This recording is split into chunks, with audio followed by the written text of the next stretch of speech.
Well, howdy. I'm fixing to tell you something.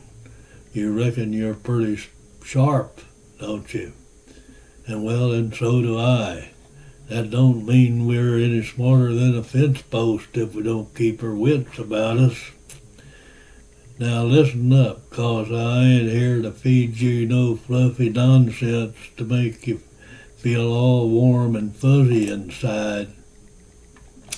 This is about a reality check, 'cause your brain, well, it's tricking you something fierce without you even knowing it.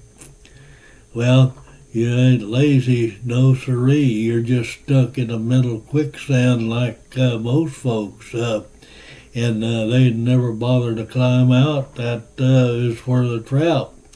It's called a congenitive bias. And unless you see it for what it is, it's have you dancing to its tune all your life long. Most folks don't make the decision, no sir. They just react. They're like a dog chasing his tail. They think they're being logical, but they're really falling right into that 188 plus thinking traps that the brain sets. Ever talk to someone who just won't listen? Well, that's probably bias. But you know what's worse is you do it too, and so do I, 'cause that's what our brain is wired to, surviving and not telling the truth. Now here's an example that'll make your jaw drop. You hear about a plane crash on the radio, and all of a sudden flying seems awful grizzly, in where danger's like a grizzly bear. But here's the available heuristic C. Your brain thinks something is likely to cause it, and it's easy to remember. But let me tell you, you're more likely to kick the bucket slipping in a shower than dying in a plane crash. Statistics don't lie.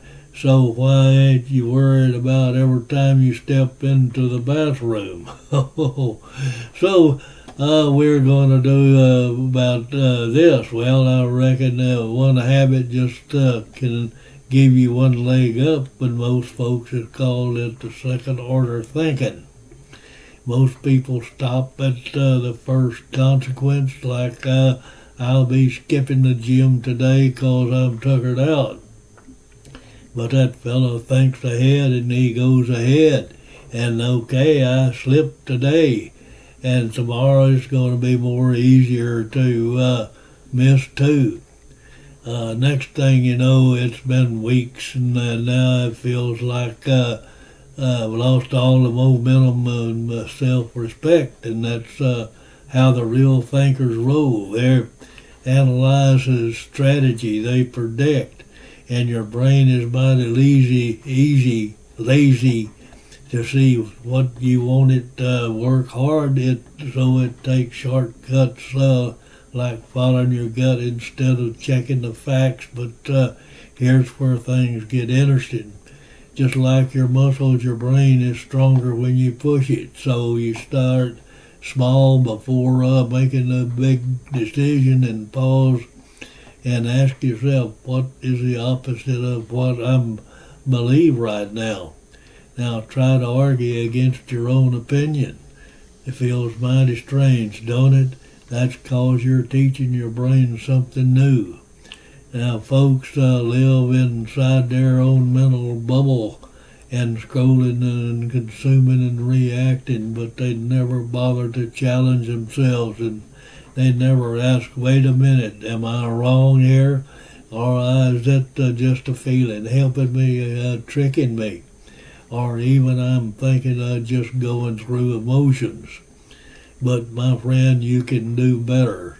You can train yourself to pause and think deeper, and when you do, you'll see that nobody else does, and that is no magic. It's just a spell, the mental discipline, and something rare as a hen's teeth.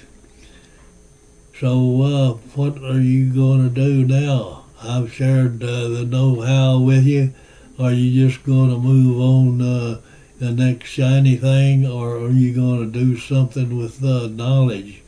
The choice is yours, partner, so move on. Well, that's my 2 cents, and if you like what you're seeing, be sure to give me a thumbs up and subscribe for more videos. Until next time, keep it laughing and learning from the land. This is Thoughts While Thinking, and these opinions are mine, and it's adios, amigos.